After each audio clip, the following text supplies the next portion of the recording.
Okay, everyone, I'm incredibly excited for this one final amazing highlight session that we have tonight. We were speaking with Zeni about us taking much more risks in Europe. We have to be more entrepreneurial again, more courageous. And we're now joined by two of Europe's absolutely most courageous entrepreneurs. And David Letterman would say, my next guests need no introduction, but I still try to do a quick one. Xavier is not only the founder of Iliad, but he's also, I would call him the godfather maybe of the Paris ecosystem, maybe even of the European ecosystem, having driven projects like Station F, being behind many of the leading AI companies here in Paris, but also being someone that has reinvented himself so many times in life. And he's joined by Mensch, who's the founder of Mistral, which is Europe's absolutely leading foundational model company. And I'm very excited that my friend Roxanne, CEO of Station F, is leading through this conversation. So big applause and massive welcome. Thanks for joining us. All right.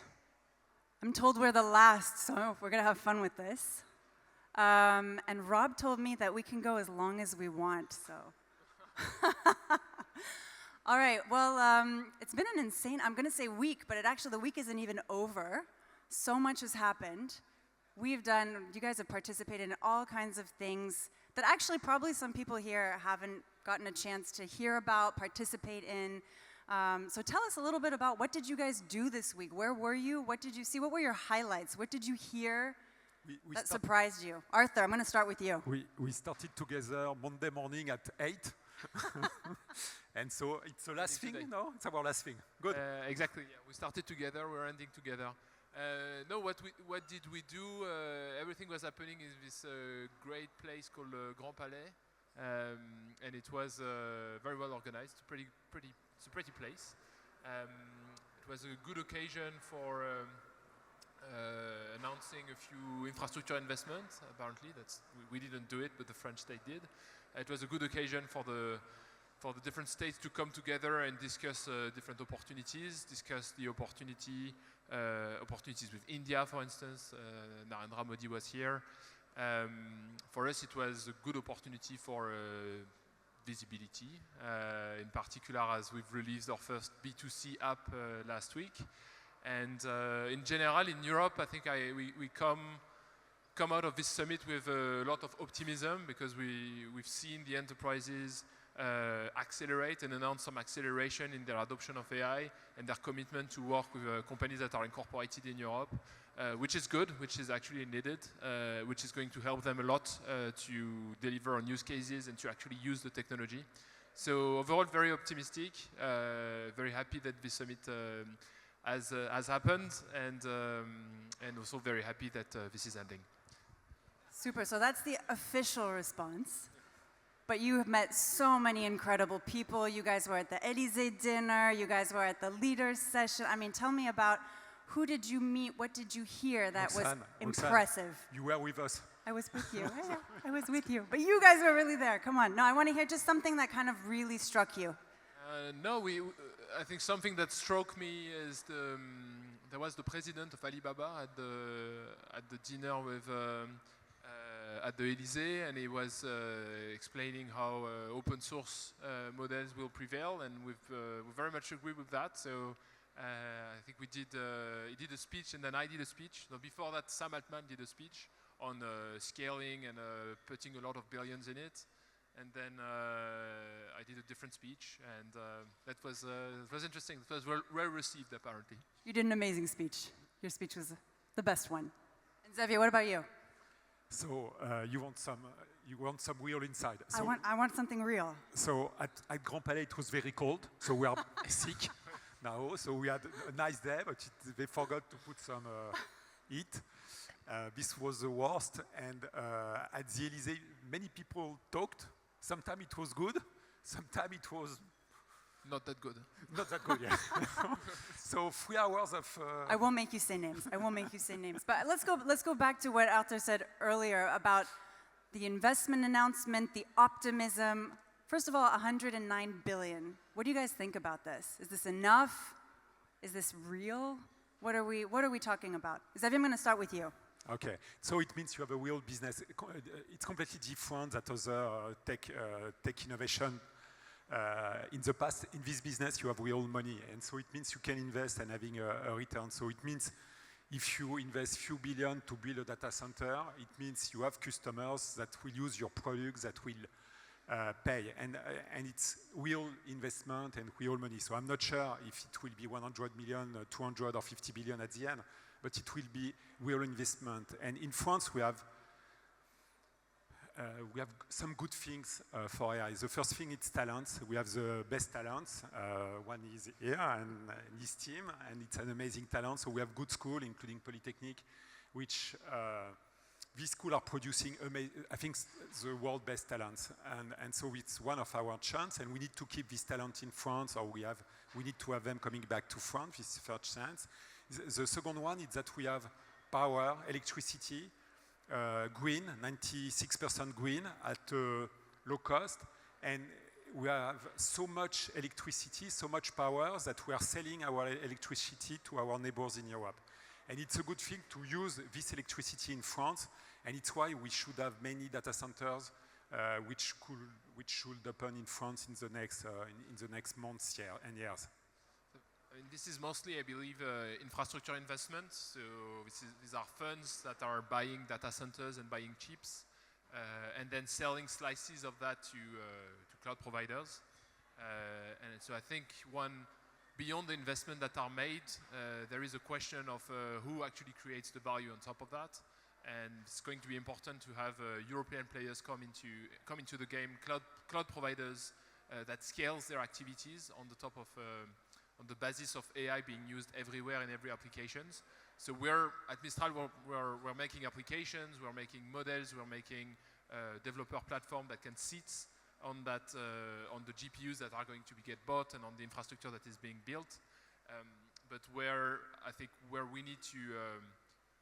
Europe needs to invest is to actually own and operate the investment that are being made. Because the alternative is for it to go back to the hyperscalers in the US, and that would be a shame. That's a super, super important point. And I think a follow-up question would be, what do you want to see happen now? Now that we've made all these announcements, what concretely do you want to see happen? And where do you think we have a possibility to make Europe a leader? Well, I think we have industry leaders in every verticals, and those industry leaders, if they want to stay leaders in the coming years, they need to change profoundly the way their processes with AI.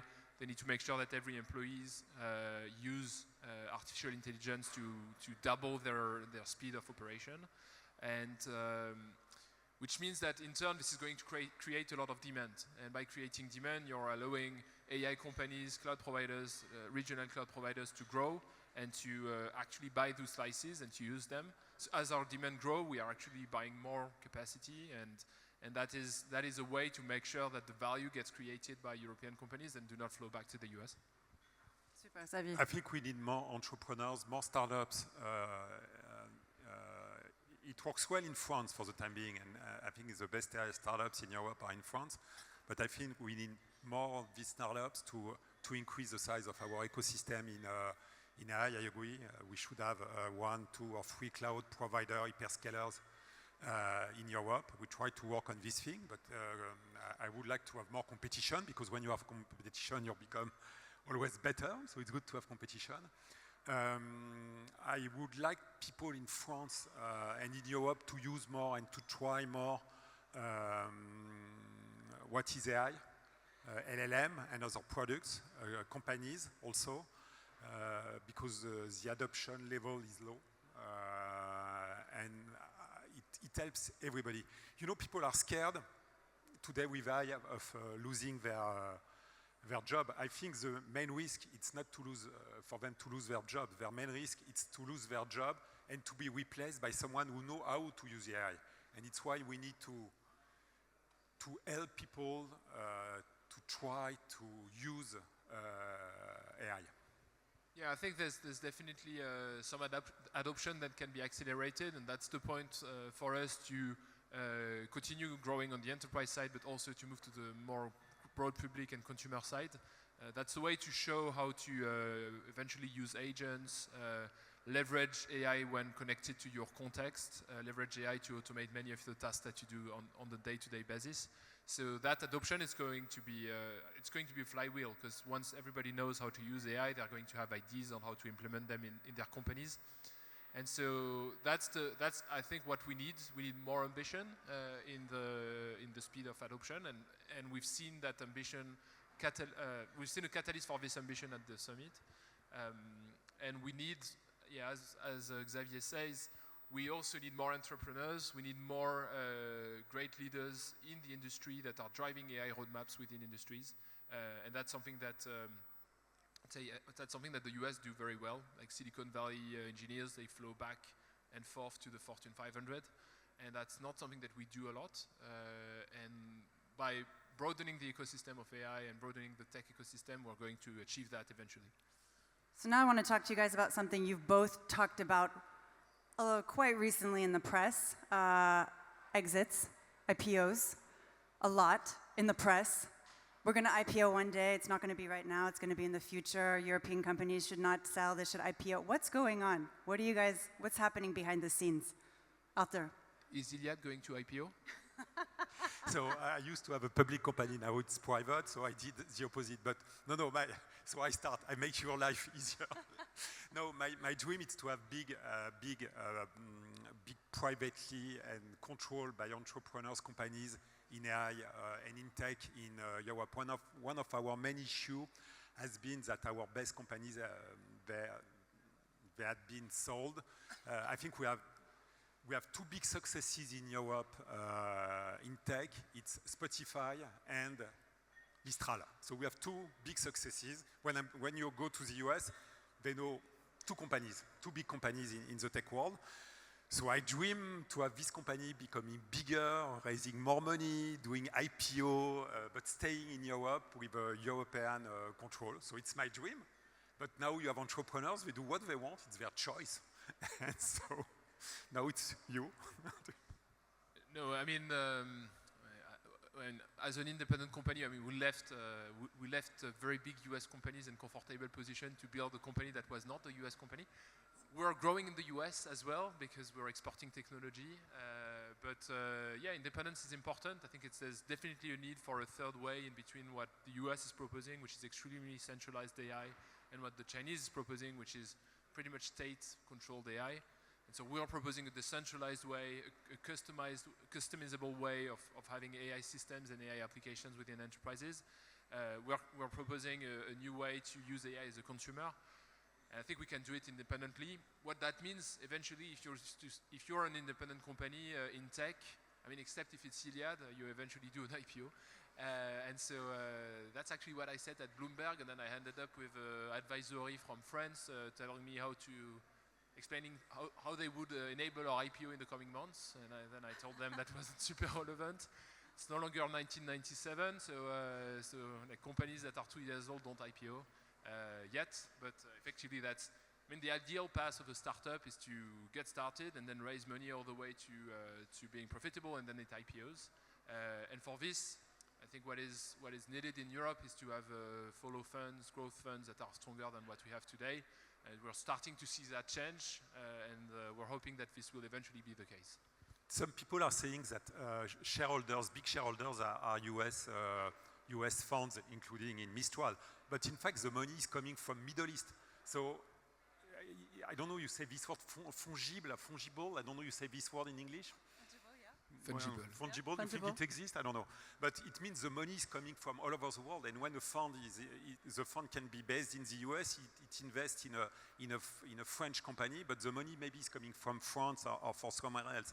So I don't care where is the money coming from. I think the main thing, does the control remains in Europe, or in your case in France? This is the most important thing. And why it's important? Because you told it, models in the US and models in China are not the same kind of model of life we have in Europe. And I don't want to have our kids relying on models which were not created with the same rules, with the same, how can I say, way of living that we have in Europe. And I think it's very important because over time it means when you will ask a model in the US or in China who invented, I don't know, planes, cars, it will give you an answer which is not a real answer, or not at least a good answer. And so I don't want to have people living in my country or in my continent not having models that they can rely on. So I have a follow-up question about exits. Yes. There are some Europeans in the room. Good. Follow-up question about exits. Don't tell me you didn't see it coming. Should Sam sell to Elon, even though he made it very clear that he's not selling, it's not for sale? I think everybody heard him say that many times. Should he? Should he take the deal? I actually don't think he can make that decision himself. They have a slightly complicated corporate structure, and so, but I wish him good luck. You know what? I love competition, and I think the biggest number of competition you have, the more innovation you have. When you start to have a monopolies are not good, and Mistral is good because you have DeepSeek. DeepSeek is good because they have an OpenAI. OpenAI is good maybe because they have Grok or I don't know, or Gemini or Fair.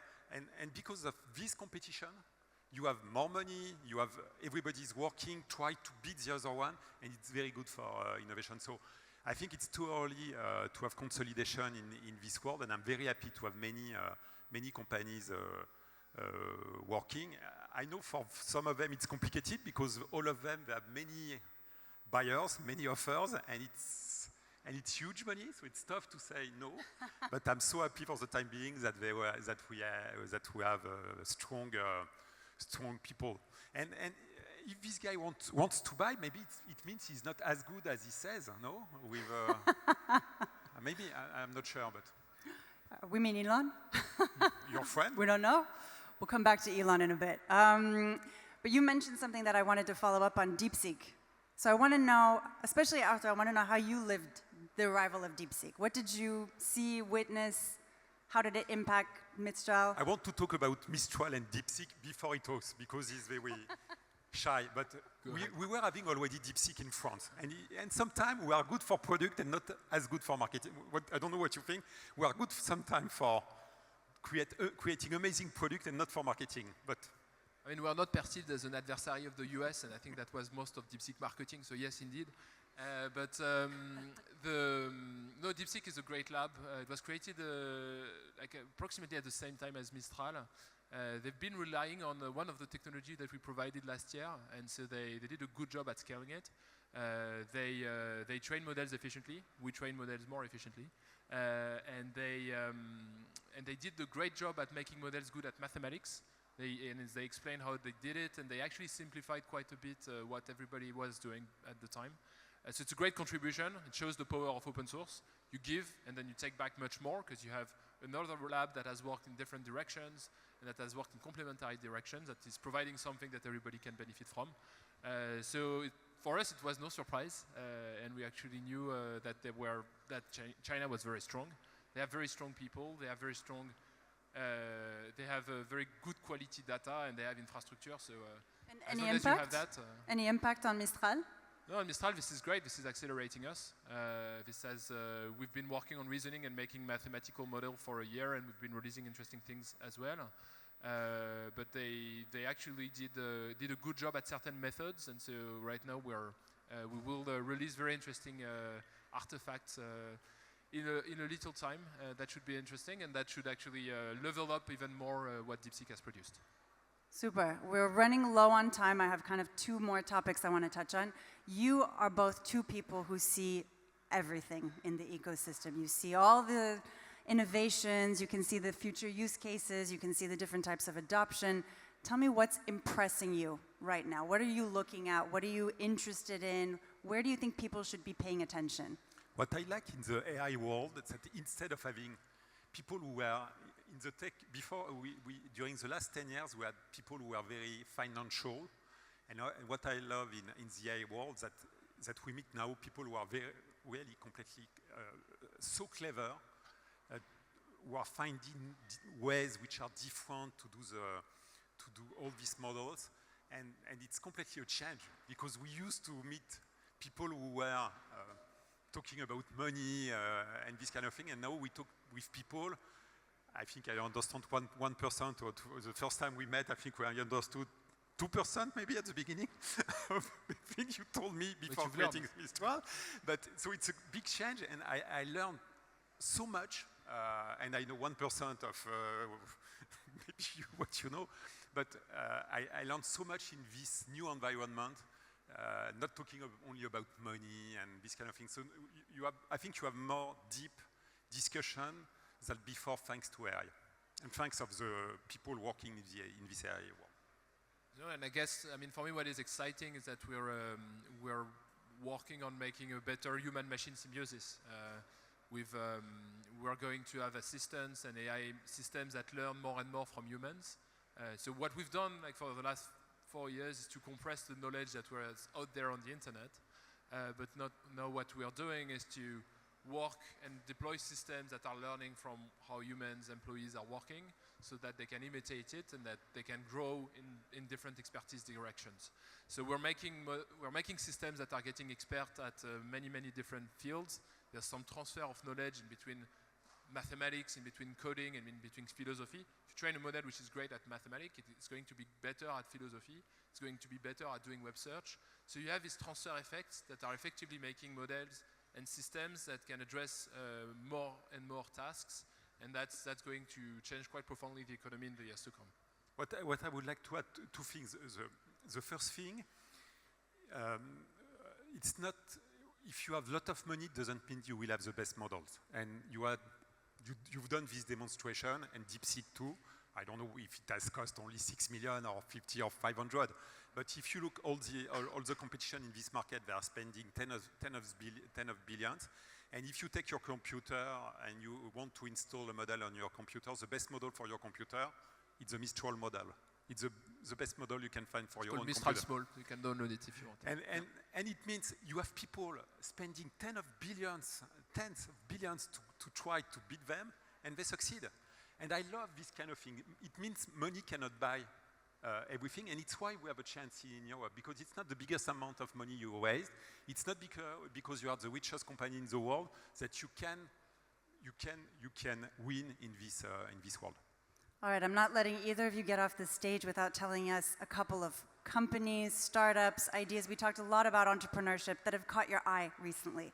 Any companies that you guys saw, you go, that's something we should pay attention to? I mean, obviously we talked about DeepSeek, but I want something that you've seen recently, maybe you saw over the last 2 days, maybe you heard about it somewhere. Share with all these investors in the room.